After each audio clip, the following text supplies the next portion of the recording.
Hoy en estas dos meditaciones que tienen que ser, digamos, como la base, como el fundamento de todo lo demás, que San Ignacio nos pone enfrente al problema del sentido de nuestra vida. Yo, ¿para qué vivo? ¿De dónde vengo? ¿A dónde voy? ¿Cómo tengo que vivir? ¿Qué sentido tiene mi vida? Señalábamos las consecuencias que en mucha gente tiene precisamente el vivir sin saber para qué se vive, el perder el sentido de la vida y andar errando por el mundo sin saber para qué. San Ignacio nos da una respuesta que, en fin, que no es la de él, es la de la Iglesia, es la que encontramos en el Catecismo, donde me da el sentido de la vida, me da la meta. El hombre es creado para conocer a Dios, para amarlo, para servirlo y mediante esto para salvar su alma. Dios está al principio y al fin. Mi vida es como un camino que viene de Dios, del amor de Dios como Padre y como Creador, y que vuelve a Dios, que es aquel que me espera al final del camino con los brazos abiertos para hacerme feliz participando de su vida en el cielo, contemplándolo y amándolo. Bueno, tenemos la meta y tenemos también el camino. El camino lo tenemos en esa parte del principio y fundamento sobre la que pensábamos, reflexionábamos en la segunda meditación. Mirando Dios, yo y las cosas. Y decíamos que todas las cosas creadas tienen que ser para mí como una ayuda para llegar a la meta. La meta es el encuentro con Dios al final del camino de mi vida, el que da sentido a mi vida. Las criaturas son como el camino, son como la escalera para subir al cielo, son como el camino que me lleva hacia Dios. Si esto lo ponemos gráficamente, decíamos que Dios es alfa y omega, o poniéndolo en castellano, la A y la Z, la primera y la última de las letras del alfabeto. El hombre y el mundo salen de Dios por la creación y nuestra vida es un camino que tiene como sentido el llegar nuevamente al encuentro con Dios en el cielo. Eso es lo que me da el saber el valor que tienen las criaturas, el buen uso de las criaturas, con la luz de la palabra de Dios, que es la que me ilumina el camino, y con la fuerza de la gracia. Dios me marca el camino, Dios me ilumina ese camino de lo alto, es el sentido que tiene la ley de Dios, es el sentido que tienen los mandamientos. No son una opresión, no son una carga insoportable, son una señal caminera, son una luz que me está mostrando por dónde tengo que caminar, y también Dios me da la fuerza para recorrer ese camino mediante su gracia. Pero el hombre, y eso es una realidad, el hombre puede apartarse del camino, es decir, en lugar de tender hacia la meta, hacia la plenitud, hacia la perfección del hombre, que es al mismo tiempo el encuentro con Dios en el cielo, el hombre puede apartarse, puede salirse del camino, y entonces en lugar de apuntar hacia la perfección, hacia la plenitud, hacia Dios, apuntar hacia la nada, cerrarse viciosamente sobre sí mismo o sobre las criaturas, quedarse en la mitad del camino, desviarse del camino. Y eso es la realidad del pecado. Por eso, después de hablar del sentido que tiene mi relación con todas las cosas creadas, y decíamos cosas, no son solamente objetos, sino personas, circunstancias, relaciones, circunstancias de vocación, de trabajo, etc., nos hace San Ignacio mirar hacia el pecado. Es decir, salirnos del camino. Vamos a mirar, o a ofrecer así para la reflexión, como 3 puntos sobre el pecado, ¿no es cierto? El primero, tal vez un poco más teórico, señalando lo que es el pecado. El segundo, señalando las consecuencias del pecado. Y el tercero, mirando un poco hacia mí mismo, es decir, hacia mis propios pecados. En primer lugar, lo que es el pecado. Es importante señalarlo. San Ignacio esto no lo pone, pero vale la pena insistir un poco. De hecho, lo pone al señalar las consecuencias, ¿no? Nos hace ver lo que es.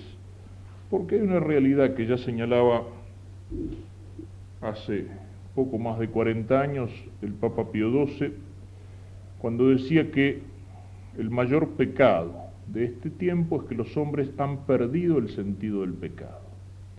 Y el Papa actual, Juan Pablo II, sobre todo en su documento acerca de la reconciliación y la penitencia, todo a lo largo del Año Santo, cada vez que hablaba de la reconciliación, ha vuelto sobre esa idea, sobre esa frase de Pío XII.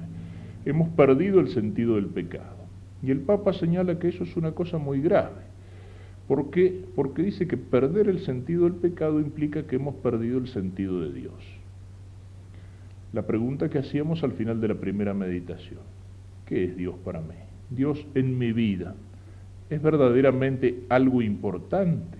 ¿Es lo más importante?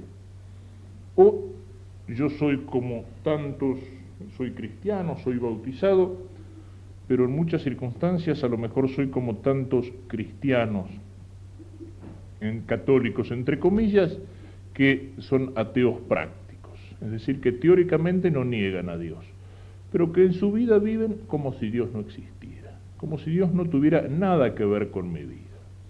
Esa mentalidad que decíamos de entender a Dios como lo entendían los deístas, o sea, como lo entiende la masonería, el gran arquitecto.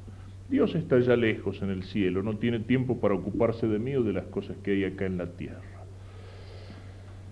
De distintas formas, esta pérdida del sentido de Dios nos lleva a perderse el sentido del pecado, es decir, a no entender el pecado como algo verdaderamente importante, con una importancia trágica, por supuesto, pero verdaderamente importante.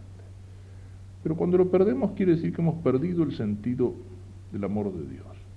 Yo esto lo señalo, uno encuentra a veces leyendo las vidas de algunos santos, sobre todo santos que han caminado incluso por el camino de la inocencia. Hay dos clases de santos: los que han caminado por el camino de la penitencia, es decir, después de una vida de pecado, han vuelto, San Pablo, San Agustín, San Ignacio de Loyola mismo. Y hay santos que han caminado por el camino de la inocencia, es decir, que Dios los ha llevado un poco como de la mano. San Luis Gonzaga, no que le haya sido fácil, no, tuvieron que luchar, pero conservaron la inocencia bautismal. San Luis Gonzaga, Santa Teresita y otros, ¿no? Y a veces en la vida de estos santos, uno encuentra que ellos hacían grandes penitencias por pecados tan pequeños que a lo mejor ni siquiera nos acordaríamos de confesarlos si los hubiéramos hecho nosotros.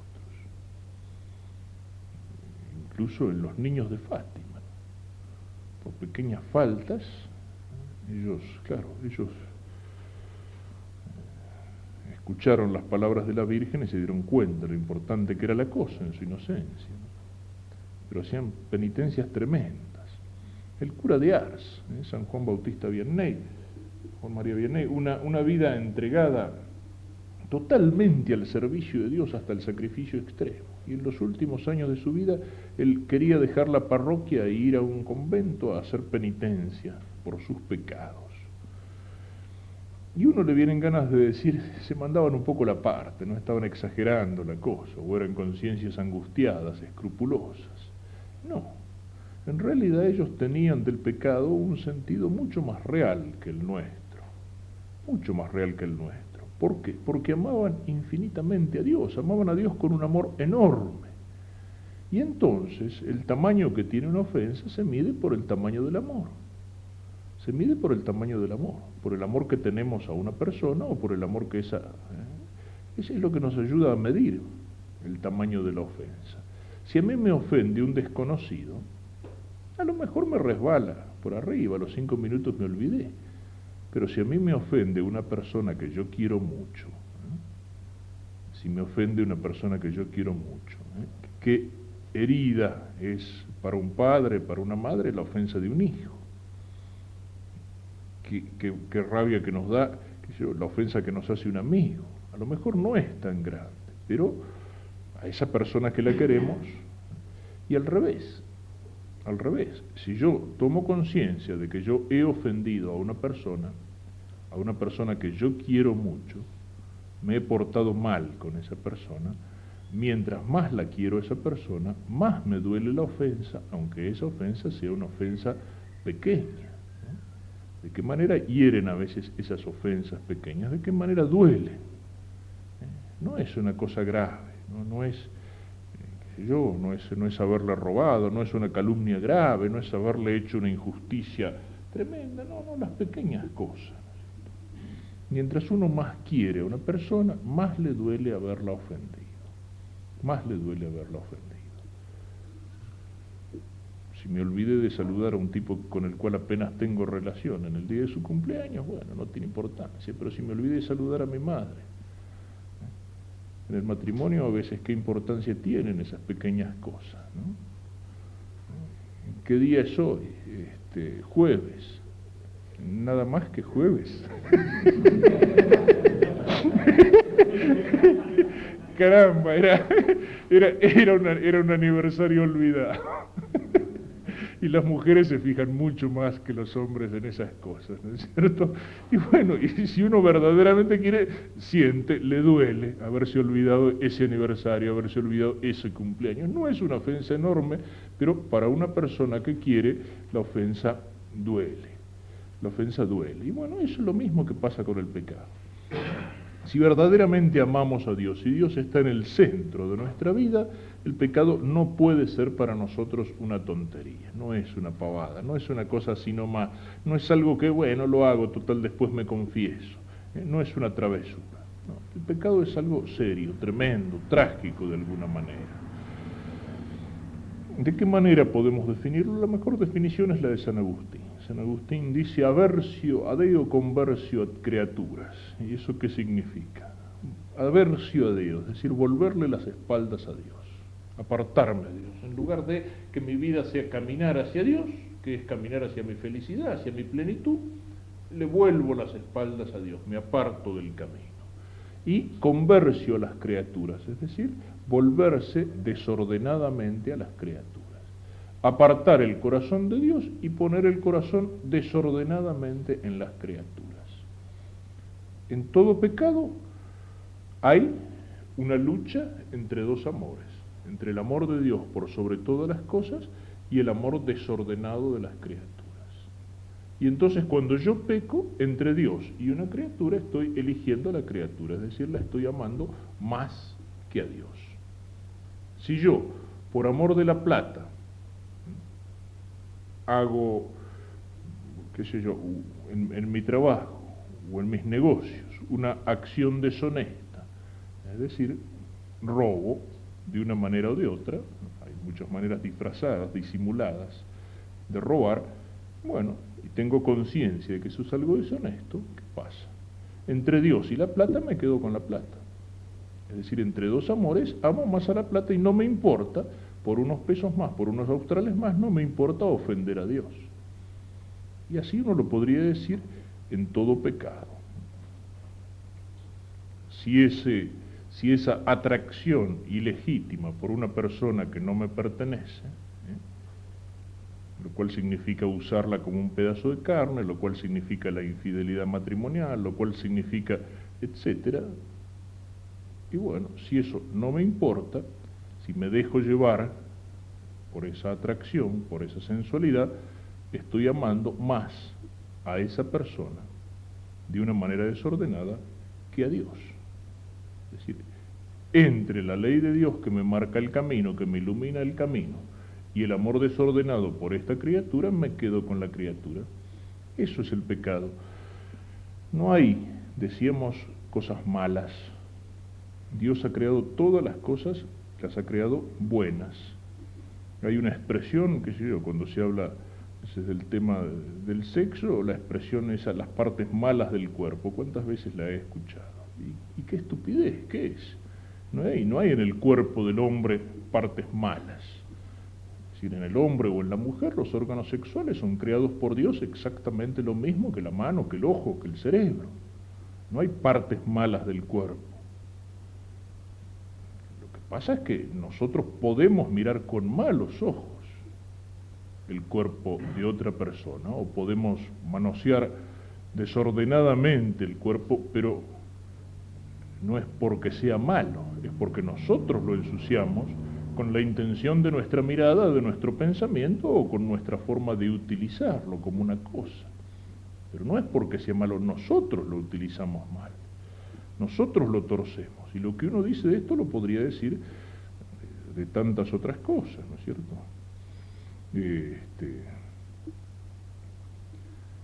Yo suelo poner un ejemplo que, en fin, hay varios que han hecho retiro conmigo, me lo habrán escuchado, lo utilizo siempre, ¿no? Pero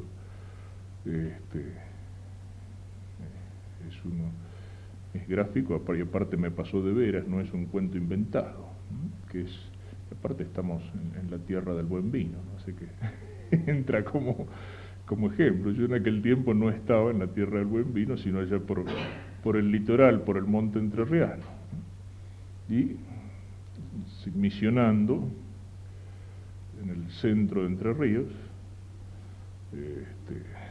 zona de monte, zona de hacheros, algunas estancias, domadores, zona muy abandonada religiosamente por las mismas distancias, ¿no? El puesto más cerca quedaba a unos 70 o 80 kilómetros de la parroquia y por caminos de tierra no siempre transitables. La zona de Entre Ríos tiene también un nombre que no suena bien aquí en Mendoza, es el distrito de Mojones Sur. Y misionando allí celebraba una vez la misa en una escuela se celebraba la misa en el patio de un boliche, que era una especie de punto de reunión donde se encontraba la gente. Un patio de tierra grande que daba hacia la calle, la calle de tierra, bajo los árboles, ¿eh? Y se había juntado bastante paisanada, ¿no? Incluso siempre que lo digo me recuerdo aquella poesía de Leopoldo Lugones en los romances del Río Seco, cuando habla de la predicación del obispo Esquiú. Dice, había hasta gauchos esquivos que escuchaban de a caballo. Y me tocó el evangelio de las bodas de Caná, ¿no es cierto? Entonces, bueno, enfoqué el tema de las bodas, o sea, el del matrimonio, que también hacía falta, y enfoqué el tema del vino, que hacía más falta todavía. Y empecé hablando bien del vino. Digo, o sea, fíjense el milagro que hizo Cristo. El milagro que hizo Cristo, que fue transformar el agua en vino. Fue el primer milagro de Cristo. ¿Y lo hizo para qué? Para que en un matrimonio los novios no hicieran un mal papel y para que la gente estuviera contenta. Que es lo que dice la Escritura, el vino alegra el corazón del hombre. Alegra el corazón del hombre. Cristo no hizo al revés, o sea, transformar el vino en agua es fácil. Digo, hay muchos bolicheros que lo saben hacer muy bien, ¿cierto? Aquí a lo mejor habría que decir algunos bodegueros también, ¿no? Pero Cristo, el milagro de Cristo no fue transformar el vino en agua, ¿eh? Si hubiera sido mormón hubiera hecho eso, o de cualquiera de estas sectas que dicen que tomar vino es pecado. No, pero Cristo, y lo hizo por pedido de la Virgen. Y bueno, seguí un poco con eso, el vino alegra el corazón del hombre, el vino es bueno, todo lo demás, y bueno, en un momento miro hacia la paisanada que me escuchaba y tenía una cara de ganas de aplaudir bárbara, ¿no? Les estaba gustando mucho la cosa, entonces empecé la segunda parte que por ahí no les gustó tanto. Digo, bueno, mire, eso sí, le digo, ustedes se lo imaginan a nuestro Señor Jesucristo o a la Santísima Virgen en una fiesta, borracho tirado abajo de la mesa, le digo, ni pensarlo. Ya, nada más que pensarlo ya nos parece una blasfemia. Ya nos parece una blasfemia. Entonces, ¿qué? ¿El vino es malo? No, el vino es bueno. Lo que pasa es que nosotros podemos hacer mal uso del vino. Bueno, los distintos ejemplos. Si en el vino se tira el sueldo, si el vino sirve para llegar a la casa con la cabeza perdida y golpear a la mujer y a los hijos, etcétera, etcétera. ¿Pero por qué? Porque el vino es... No, nosotros usamos mal de aquello que Dios ha hecho bueno. Nosotros usamos mal de las criaturas que están hechas para el bien del hombre. Esa noche, en el mismo lugar donde había celebrado la misa, hubo una fiesta. La misa esa casé un paisano que tenía 12 hijos ya, pero quiso casarse en público para regularizar la situación. Si uno empezara a contar anécdotas, no terminó más en el retiro. Pero Recuerdo cuando le estaba tomando, el muchacho que me ayudaba, le estaba tomando los datos, le dice el nombre del novio, dice, Rosa de Lima Sanabria. No, dice, el del novio, el suyo. Bueno, dice, pero me dicen Don Rosso, ¿eh? Y bueno, había nacido el 30 de agosto, la Santa Rosa era la patrona de la parroquia, le habían puesto Rosa de Lima. Tenía una estampa de criollo y tenía 12 hijos, así que podía darse el lujo de llevar cualquier nombre, no había peligro de confusión. A la noche, en el mismo lugar donde habíamos celebrado la misa, la fiesta para festejar el casamiento. Y yo estaba ahí en la fiesta y por ahí había un paisano que estaba bien mamado. Y una vieja le dice, oiga, don, dice, ¿usted no escuchó lo que dijo esta mañana el padre en la misa? Dice, claro, ¿cómo no voy a escuchar? Dice, claro que escuché, dijo que el hombre tiene que ser dueño del vino y no el vino dueño del hombre. Digo, por lo menos la teoría la aprendió. Bueno, eso uno lo aplica y eso lo podría aplicar a todas las cosas, a todas las cosas. El vino es bueno, lo podemos usar mal. El dinero, la plata ganada honradamente con el trabajo, es una cosa buena, es un instrumento, pero ¿cuántas porquerías hacen los hombres cuando se les pega la plata en el corazón? La codicia es una idolatría, dice la Escritura. Y por unos pocos pesos son capaces de mentir, son capaces de robar, son capaces de romper o de traicionar una amistad, y a veces son las mismas familias las que se destruyen por unos pocos pesos, por una herencia, por cualquier cosa. Y así uno lo podría ir diciendo en todas las cosas, hasta en las cosas más extremas. ¿Cuántas veces la gente se escandaliza, se horroriza? ¿Por qué la iglesia bendice las armas? También conocí un sacerdote que en una reunión con la gente importante del pueblo, en la cual estaba incluso el pastor protestante, porque era un pueblo donde había muchos luteranos, gente de familia alemana, y salió el tema, ¿no? Y por supuesto todos, el intendente, el médico, el doctor, el comisario y el pastor protestante estaban de acuerdo, que no, ¿cómo se puede bendecir las armas? Y cuando lo miran al cura a ver qué decía, el cura dice, para mí hubiera sido un honor bendecir el sable de San Martín. Y se quedaron sin saber qué contestarle. A lo mejor si hubiera hecho la defensa teórica de la bendición, se hubiera armado una discusión. Dijo, no, para mí hubiera sido un honor bendecir el sable de San Martín. Es decir, un arma puede ser utilizada para defender la justicia, para defender la verdad, para defender la familia, para defender la patria. Y un arma puede ser utilizada para asaltar, puede ser utilizada para asesinar, pero el cuchillo o el sable o el revólver de suyo es una cosa inocente. En sí misma no es una cosa mala, algo que no se pueda bendecir. Yo puedo hacer mal uso de eso. Yo puedo usar un cuchillo para cortar el asado o para cortarle el cogote al vecino. Eso, pero lo que es malo no es el cuchillo, es el uso que yo hago de la criatura. Es el uso que yo hago de la criatura. Dios no ha hecho las cosas mal, y ahí está el pecado. Entonces el pecado introduce el desorden en el mundo. Es el mal uso de las criaturas. No solamente el que peca ofende a Dios, sino que incluso mancha, ensucia esas cosas que Dios ha creado buenas. De alguna manera prostituye la creación. Y hay otra serie de adjetivos que uno le podría poner. El pecado es una estupidez. Es una ilusión. El diablo en el pecado trabaja como agente de publicidad. Es decir, nos muestra las cosas más lindas de lo que son. Nos deslumbra en la imaginación. El pecado es mucho más lindo en la imaginación que en la realidad. Es exactamente como trabaja la publicidad cuando trata de vendernos. Miremos la televisión cuando trata de vendernos, qué sé yo, cualquier cosa que sea.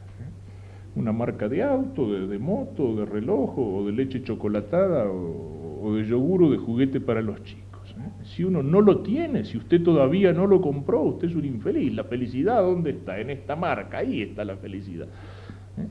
Y después el producto es falluto. Entonces es mucho más lindo en la imaginación que en la realidad. El pecado es así, es más lindo en la imaginación que en la realidad. Pero hay un engaño, hay una mentira. Es lo que decíamos al hablar de que la capacidad infinita de amor y de felicidad que hay en el corazón del hombre solo la puede llenar Dios. Y cuando creo que la voy a llenar con una criatura, me estoy engañando. Soy un estúpido. Estoy cambiando la felicidad verdadera, aunque cueste, pero las cosas que dan felicidad cuestan, hay que ganarlas. Así es el cielo. Aunque cueste, pero es la felicidad verdadera, la estoy cambiando por una ilusión. Es una esclavitud también, sobre todo cuando el pecado se hace costumbre, cuando se repite, cuando se hace hábito, cuando se hace vicio. El hombre que peca cree que es libre, porque se saca de encima la ley de Dios, los mandamientos de Dios. Yo hago lo que a mí se me da la gana, yo soy libre, a mí nadie me impone, a mí nadie me manda. Y entonces se saca de encima la ley de Dios, se saca de encima ese Dios que lo ama y termina siendo esclavo de una criatura. Sobre todo en aquellos pecados que llevan al hábito, que llevan al vicio. El hombre termina esclavizado. Hay casos donde eso aparece con más claridad, digamos, cuando el caso se hace extremo. Las veces que lo habré escuchado, hablando con algún drogadicto, hablando con algún borracho, gente de Alcohólicos Anónimos que contaba la experiencia o el testimonio de su vida. Y recuerdo uno que decía, yo me odiaba a mí mismo y me tenía asco a mí mismo. Dice, porque yo no era un hombre, yo era una porquería. Y sin embargo no podía dejarlo. Sin embargo no podía dejarlo. Y eso lo he encontrado también en los drogadictos. Y lo he encontrado alguna vez en lo que es una prostituta vieja, o sea, una mujer que ha hecho de la prostitución una forma de vida. Y cuando llega ya a vieja, agastada, y es capaz de cualquier degradación para seguir tirando adelante. Una mirada de amargura, una mirada de tristeza. Lo he encontrado en algunos homosexuales también. Es algo que uno tiende a veces a reírse o a despreciar, pero a veces cuando uno conoce y tiene que atenderlo, digamos, como lo hace el sacerdote, uno encuentra a veces es más digno que de desprecio, es digno de lástima verdaderamente. Y sin embargo el tipo ya se ha hecho de eso una forma de vida, está agarrado, necesita una resolución heroica y una lucha contracorriente que a veces es tremenda, como lo es la del drogadicto, para poder salir de esa esclavitud, para poder salir de ese vicio. Uno cree que es libre y se esclaviza, se hace esclavo. Y el pecado hace esclavo de las criaturas y hace esclavo del demonio también. Es un desprecio del amor divino. Sí, muchas veces en el Antiguo Testamento, sobre todo a través de los profetas, el Señor utiliza la imagen del viñador que ha cultivado la viña con todo cariño, con toda dedicación, con todo esfuerzo, y que la viña le da frutos amargos. ¿Qué he hecho yo?, dice por los labios de Isaías. ¿Qué más pude hacer por mi viña que no lo hice? Y la imagen que utilizan también los profetas del Antiguo Testamento para designar el pecado es adulterio, es prostitución. Por la alianza, el pueblo estaba como desposado con Dios. Dios lo había amado y lo había elegido para él. Y si esto vale para la alianza del Antiguo Testamento, para ese compromiso de fidelidad que el pueblo de Israel tenía con Dios, con cuánta mayor razón vale para nosotros que hemos sido rescatados por la sangre de la nueva alianza. Para nosotros que le hemos dado a Cristo nuestra palabra, con cuánta mayor razón vale esa fidelidad, ese amor que la Escritura compara al amor del matrimonio. San Pablo, cuando habla del sacramento del matrimonio en Efesios, dice, es imagen de la unión de Cristo con la Iglesia. Y entonces, ¿el pecado qué es? El pecado es como una infidelidad, es como un adulterio, una infidelidad al amor de Dios, una infidelidad a la fidelidad que nosotros debemos a Dios, que debemos a Cristo, que debemos a su Iglesia. Es como una prostitución. Y para el cristiano el pecado es de alguna manera un sacrilegio. No técnicamente el sacrilegio es la profanación de una cosa sagrada, de un sacramento. Es sacrilegio una comunión hecha en pecado mortal, es sacrilegio una confesión mal hecha, es sacrilegio la profanación de una cosa santa. Pero bueno, el cristiano ha sido santificado. San Pablo nos dice en la primera carta a los Corintios que somos templos del Espíritu Santo, que nuestro cuerpo es templo del Espíritu Santo, porque por el bautismo la Trinidad está presente en nuestra alma. Y por la comunión el mismo Cristo es el que se hace presente en nuestra alma, verdadera, real y sustancialmente presente en la hostia que recibimos. Entonces cuando nosotros pecamos y manchamos ese cuerpo y manchamos esa alma, que es templo de Dios, de alguna manera estamos cometiendo una profanación, de alguna manera estamos cometiendo un sacrilegio. Es un robo, nos dice San Pablo también. Dice, a buen precio habéis sido comprados. Es decir, Cristo nos compró, nos rescató con su muerte en la cruz, con su sangre. No nos pertenecemos, somos de Él. Y estamos robando lo que es. Es una contradicción para el cristiano. El cristiano es hijo de Dios. Y el cristiano, en tanto cuanto peca, es un signo falso. Es un hijo que no se comporta como hijo. Es un hijo que contradice su condición de hijo. Qué dolor, qué sufrimiento para un padre, para una madre, cuando ha hecho todo lo que puede con gran sacrificio para educar a un hijo y una hija.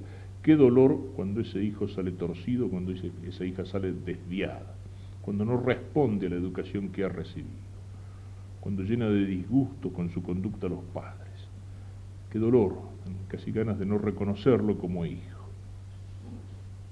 Nosotros somos hijos de Dios. Y sobre todo, pero esto lo veremos en las meditaciones de la Pasión, lo que muestra la tragedia del pecado es mirar al Señor crucificado. O sea, Cristo crucificado, esa es la imagen más viva de la realidad del pecado. Volveremos sobre eso al hablar de la Pasión. Podemos pensar entonces en el pecado así, como desorden, como mal uso de las criaturas, como estupidez, como esclavitud, como desprecio del amor de Dios, como sacrilegio y como contradicción para el cristiano. San Ignacio prefiere mostrarlo en una imagen más concreta, en sus consecuencias, y lo hace en esa meditación que llama de los tres pecados. O sea, nos hace mirar tres pecados a lo largo de la historia y las consecuencias de cada uno de esos pecados. Dice, pensar en el pecado de los ángeles, en el pecado de Adán y en el pecado de un hombre que está en el infierno por un solo pecado mortal. Bueno, ver las consecuencias del pecado de esa manera bien concreta. El pecado de los ángeles, ¿qué eran y qué son esos ángeles que pecaron? ¿Qué eran? En primer lugar, en su número, dice el profeta Daniel 7:10, millones le servían y 10 miles de centenares de miles lo asistían, una innumerable multitud.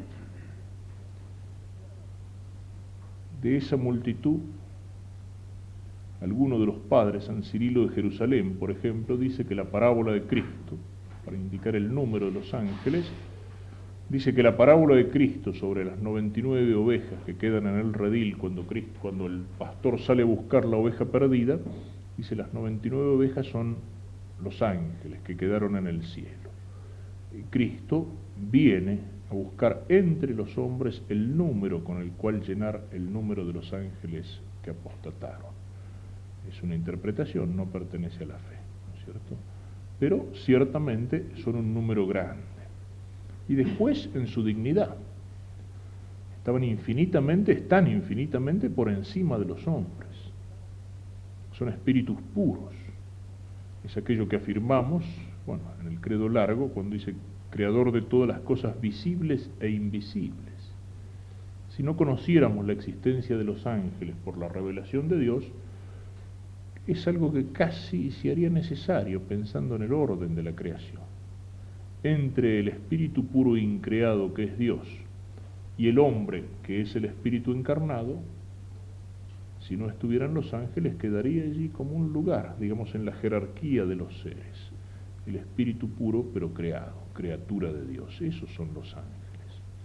son inteligencia, voluntad, puras, fuerza, gracia, luz. ¿Y fueron creados para qué? Lo mismo que el hombre, para hacer reverencia y servir y obediencia a Dios, su Creador y Señor. Así lo dice San Ignacio, para hacer reverencia y obediencia a su Creador y Señor, para el servicio de Dios.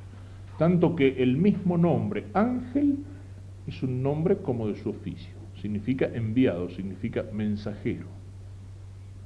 Cantar la alabanza de Dios en la liturgia del cielo y cumplir las órdenes de Dios siendo sus colaboradores en el gobierno del mundo. Y sin embargo, pecan, viniendo en soberbia, dice San Ignacio. Sí, en primer lugar porque, como dice la Escritura, Eclesiástico 10:18, inicio de todo pecado es la soberbia. En el libro de Tobías, la soberbia acarrea la ruina. Y después porque el ángel no podía haber pecado de otra manera. O sea, en el ángel no se podían dar los pecados de la carne, los pecados de la sensualidad. Son pecados inferiores. La soberbia es el pecado angélico por excelencia, es el pecado espiritual, es el pecado demoníaco. Soberbia, que algunos dicen es envidia. Dios les hizo ver, dicen también esa interpretación, Dios les hizo ver la encarnación del Verbo. Y ellos sintieron entonces envidia del hombre inferior, pero Dios había elegido encarnarse allí. No lo sabemos. Ciertamente hay soberbia que se expresa en rebelión contra Dios y en el nombre de Satanás, el adversario, y en su lema, no serviré, contra el cual se opone el de San Miguel, su mismo nombre, Micael, quien como Dios, que es la obediencia, la adoración, el acatamiento de Dios. E inmediatamente reciben el castigo por ese pecado de soberbia, de rebelión. Segunda carta de Pedro 2:4. Dios no perdonó a los ángeles que pecaron, sino que precipitándolos en los abismos tenebrosos, los entregó para ser custodiados hasta el día del juicio.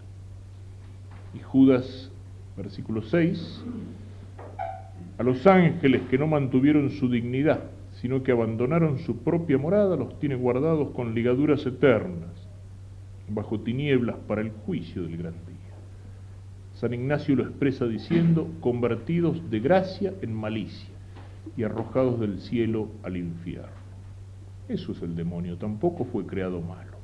Por su pecado, por su voluntad rebelde, él se apartó de Dios, él rechazó su destino, él rechazó el amor de Dios, el amor con el cual Dios lo había creado. Y sigue siendo un ángel, es un ángel caído, pero es un espíritu puro, es una inteligencia poderosa. Y todo su trabajo, ¿qué es? Tratar de arruinar la obra de Dios. No puede herir a Dios en sí mismo. Cuando quiere rebelarse contra Dios, hace el papel ridículo. En la Edad Media le decían al diablo el mono de Dios, es el que trata de imitar a Dios como el mono imita al hombre y lo hace de una manera ridícula. El mono de Dios. No puede ponerse en lugar de Dios, sabe que es el permanente derrotado, pero que como no puede herir a Dios en sí mismo, trata de herirlo a Dios en aquello que Dios más ama, es decir, en sus criaturas. Por eso es el tentador por excelencia. Por eso es el que trata de arruinar la vida de los hombres, de empujarlos al infierno, de apartarlos de Dios. Trata de seguir introduciendo en el mundo el desorden y el pecado. Y de hecho lo logró, aunque al final será siempre el derrotado. Pero qué destino trágico, pasar de ser ángel de luz en la gloria de Dios a ser el demonio, el adversario, el enemigo. Y lo mismo el pecado de los primeros padres, el pecado de Adán y Eva, como nos lo cuenta la Escritura. Antes del pecado, ¿de qué manera había creado Dios al hombre? En ese primer Adán había una armonía perfecta. Era de alguna manera la imagen del hombre perfecto. Tenía la ciencia infundida por Dios, ciencia que era el conocimiento de las cosas que le permitía dominar las cosas y gobernar la creación. Tenía el dominio sobre las pasiones del cuerpo, la inmortalidad corporal, hay que saber entenderlo, al menos cuando hablamos de que Dios les había dado la inmortalidad, no quiere decir, qué sé yo, que podía estar Adán sentado acá escuchando esta charla, o que podíamos encontrarnos con él. No, simplemente es aquello que dice San Pablo: no todos moriremos, pero todos seremos transformados. Es decir, al final de su vida podía pasar a Dios sin pasar por el aspecto violento de la muerte, sin pasar por la muerte como algo violento. O sea, la muerte en el sentido en que la conocemos no existía para Adán. Y eso era como un don de Dios. El hombre, por su propia naturaleza, tiene relación a la muerte, por eso Dios lo ha creado bisexual, para que se prolongue la especie. Pero tenía ese don de Dios por el cual pasaría directamente a Dios sin pasar por la muerte. Y también la armonía del cuerpo, y después la gracia, la santidad, la justicia, la amistad con Dios. Cuando nos dice el Génesis que escuchaba los pasos de Dios, o que se paseaba con Dios por el jardín del paraíso, ¿qué significa? Eso es una expresión para decir que Adán vivía en amistad, en relación permanente con Dios, en intimidad con Dios. No eran tan tontos los que escribieron el Génesis. A veces nos dicen son mitos o leyendas o en forma de mitos para la mentalidad de los pueblos primitivos. Macana, uno de los grandes exégetas católicos actuales, el padre Spick, que murió hace poco tiempo, dice en uno de sus libros, dice: hay más verdades sobre el hombre en 20 líneas del Génesis que en miles de libros de antropología. Y si uno analizara la descripción que hace el Génesis del primer pecado, claro, si la tomamos materialmente, la viborita enroscada en el árbol, la manzana que no la nombra y todo eso, pero macana, es una descripción perfecta de todo pecado, en símbolos, en imágenes si ustedes quieren, pero es la descripción perfecta de todo pecado, de la tentación, del adversario no humano, de la forma que adquiere la tentación, etc. Pero, en fin, no es lo que interesa aquí. Señalemos solamente la tentación. La serpiente, o sea, es la imagen de Satanás, le muestra a Eva ese fruto que Dios le había prohibido comer. Y entonces dice que, Génesis 3:6, Eva miró el fruto y vio que era bueno para comer, apetecible a la vista y bueno para lograr sabiduría. En esa frasecita, en esas 3 expresiones, están encerrados todos los pecados posibles. El primer pecado es la imagen de todo pecado. Bueno para comer, apetecible a la vista, bueno para lograr sabiduría. Son las mismas tentaciones que el demonio le va a hacer a Cristo en el desierto. Que las piedras se conviertan en pan. Tírate del pináculo del templo para hacer algo apetecible a la vista, es decir, la vanagloria, algo que llame la atención. Te daré todo el poder y la gloria de estos reinos, es decir, para lograr sabiduría, la soberbia. Es lo que dice San Juan en su primera carta, cuando dice: no améis al mundo ni lo que hay en el mundo, porque lo que hay en el mundo, la concupiscencia de la carne, la concupiscencia de los ojos y la soberbia de la vida, eso es enemigo de Dios. Esas 3 concupiscencias fundamentales. Concupiscencia de la carne, es decir, todos los pecados que hacen a la molicie, a la comodidad, al placer del cuerpo, a los gustos, todo lo que hace a los pecados de la sensualidad, de los sentidos. Concupiscencia de los ojos, todo lo que hace a los pecados de la vanagloria, de la facha, de la apariencia, del aplauso, del llamar la atención, de la cáscara, del estatus, etc. La soberbia de la vida, todo lo que hace a los pecados de la voluntad de poder, de dominio, de mando, a la rebelión contra Dios. Son los 3 órdenes de pecado. Podríamos llamarlo el pecado carnal, el pecado psicológico y el pecado espiritual. Y eso está en el Génesis. Bueno para comer, la sensualidad. Apetecible a la vista, concupiscencia de los ojos. Bueno para lograr sabiduría, la sabiduría de aquel que se cree que es sabio en lugar de Dios. Y entonces Eva ya cede a la tentación y Adán también. ¿Cuáles son las consecuencias? Que es lo que nos muestra San Ignacio. Eso es el carozo de la meditación. ¿Cuáles son las consecuencias de un solo pecado en los ángeles, de un solo pecado en Adán, en el principio de la humanidad? Pierde la amistad con Dios, la gracia y la justicia original y los dones de Dios. Encuentra aquello que dice también San Agustín: caído de Dios, te caerás de ti mismo. Cuando el hombre se rebela contra Dios, el hombre siente la rebelión dentro de sí mismo. Es una consecuencia necesaria. Si el hombre obedece a Dios, mientras el hombre obedece a Dios, el hombre conserva la jerarquía interior, la jerarquía dentro de sí mismo. La inteligencia, que es la luz que le muestra la verdad, la voluntad que ama esa verdad como bien, esa verdad que la inteligencia le muestra, y las pasiones, los instintos, los sentimientos que están gobernados por la inteligencia y por la voluntad. Ese es el hombre como Dios lo creó, en la jerarquía de sus potencias. Cuando el hombre se rebela contra Dios, el hombre experimenta la rebelión dentro de sí mismo. La ignorancia en el entendimiento lúcido se oscurece y la voluntad se debilita.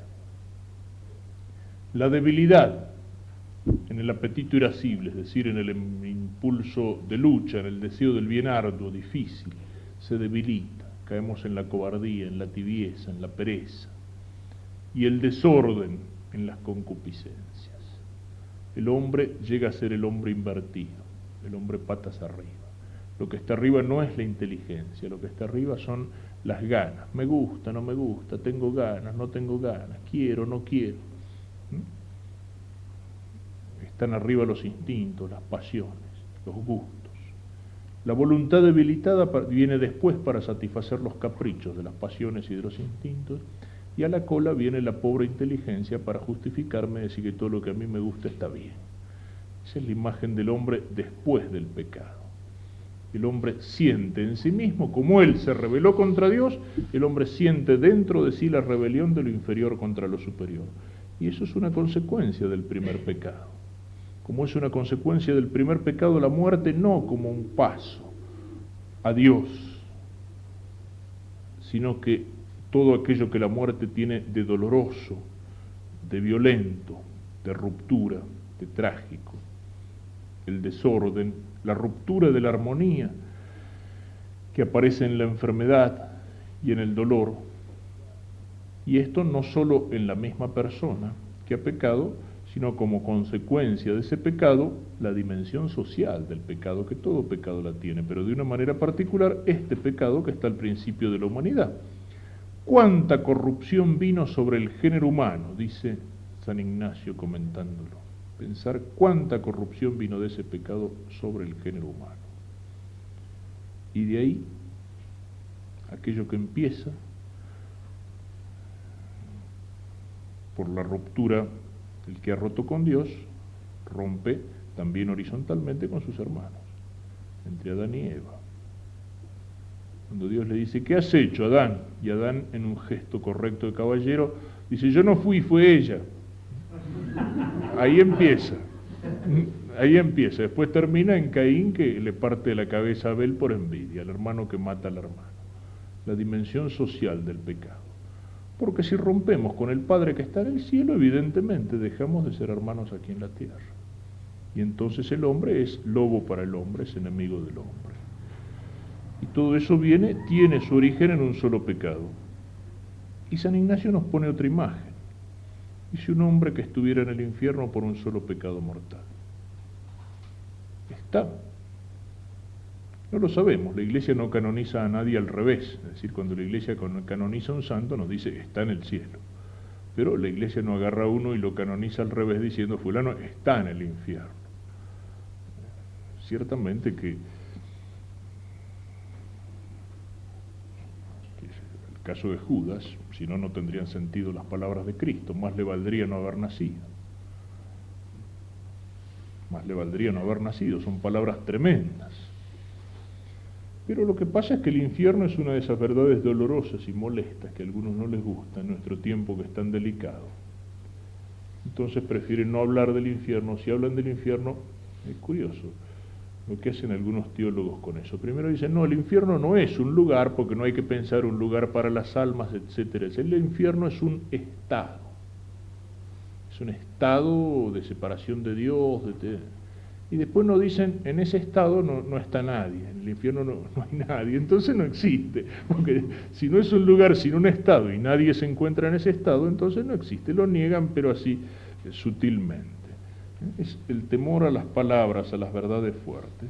Sobre esto diremos algo después. Pero en última instancia el infierno significa que Dios se toma en serio la libertad del hombre. Dios hace todo lo posible y nos da hasta el último momento la posibilidad de la salvación. Pero nosotros podemos rechazarla también. Dios se toma en serio la libertad del hombre, lo respeta.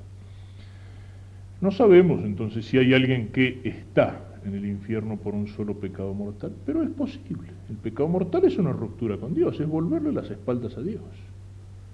Y si la muerte me encuentra en ese momento, si yo he cometido un pecado mortal y en ese momento me encuentra la muerte, y bueno, muero estando en estado de enemistad con Dios, habiendo rechazado la mano que Dios me tendía. Dios puede tenerme paciencia, puede seguirme llamando, puede perdonarme, y de hecho es lo que normalmente hace.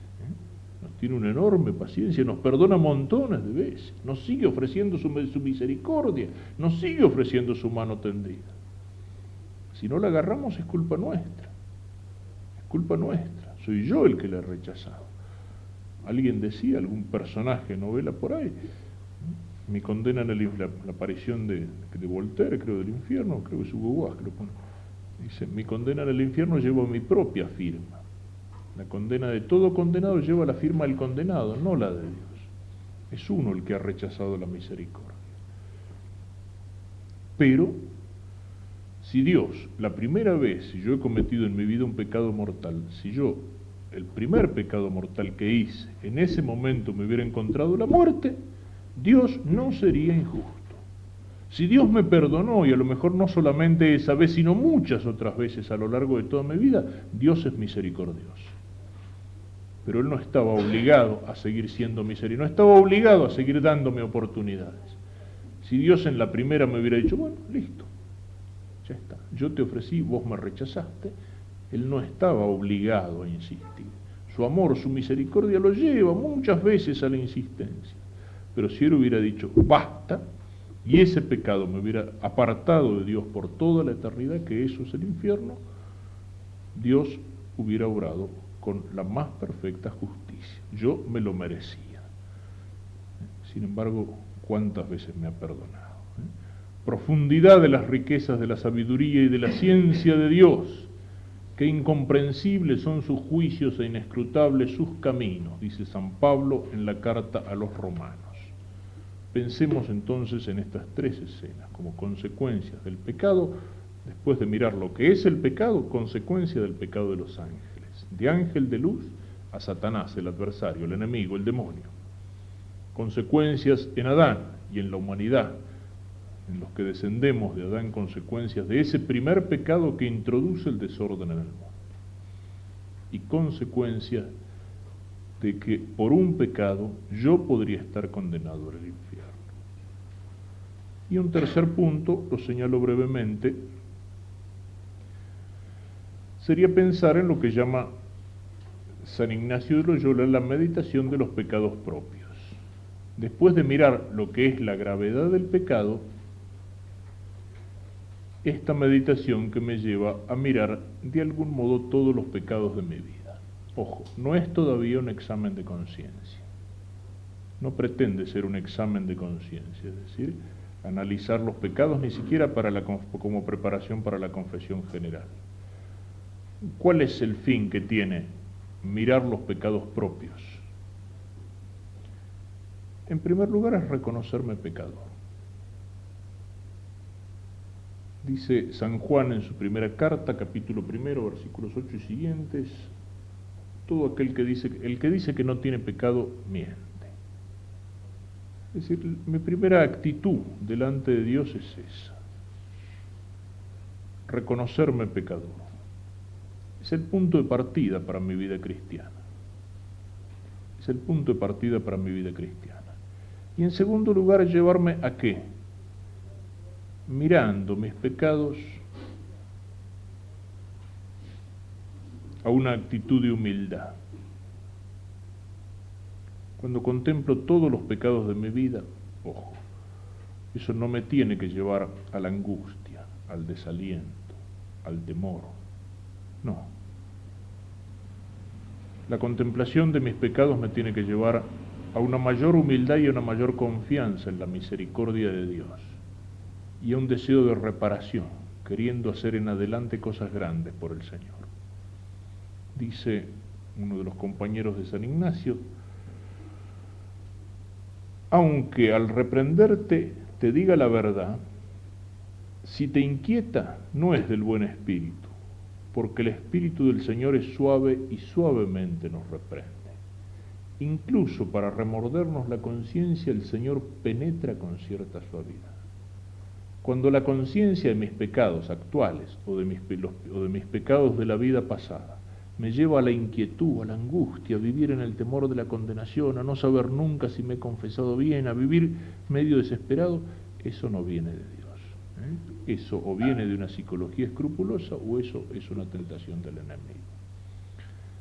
Esto, tenerlo en cuenta para este tercer punto que San Ignacio nos sugiere como meditación. Dice San Ignacio, mirar todos los pecados de mi vida. No, lo repito, en una especie de examen para la confesión, o usando el examen del Vademecum para esto, no, así, como si fuera una visión panorámica de mi vida, una especie de vista aérea de mi vida. Mirando, dice, el lugar donde he habitado, mirando, en fin, un poco brevemente la historia de mi vida como en una visión panorámica, el lugar, la casa, el oficio, etc. Después dice mirar la fealdad que tiene el pecado en sí mismo, aunque no estuviera prohibido. El pecado es una cosa fea, es una cosa desordenada, es algo que nos avergüenza. A veces alguno dice, no, pero hay gente que no tiene conciencia del pecado, pero se esconden para hacerlo. A lo mejor no tienen toda la teoría de que esto está mal por tal y tal motivo, pero en general, cuando lo hacen, se esconden, y no solamente para que no lo agarren, porque avergüenza, porque hay conciencia, aunque sea oscura, aunque sea instintiva, de que hay algo que es desordenado, que hay algo que no está bien. Y luego dice, mirar quién soy yo, lo que decíamos en la meditación de esta mañana. ¿Quién soy yo en comparación con todos los hombres? ¿Quién soy yo en comparación con todos los ángeles y santos? ¿Quién soy yo en comparación con todas las cosas creadas? ¿Y qué es todo lo creado en comparación con Dios? Y yo, que soy nada, me he atrevido a ofender a Dios. ¿Quién es Dios el que yo ofendí? Y el Señor me deja en la vida. Pensemos entonces así, o en estos tres puntos, o en alguno de estos puntos si me ayuda, lo que es el pecado, desorden, estupidez, esclavitud, sacrilegio, las consecuencias de esos tres pecados de los ángeles, de Adán, del que está en el infierno por un solo pecado mortal que podría ser yo, y luego mirar como en una visión panorámica todos los pecados de mi vida, darme cuenta la fealdad que hay en todo eso, y encontrarme así delante de Dios en esa condición. Y concluir o terminar, si me permite un Vademecum, lo traje.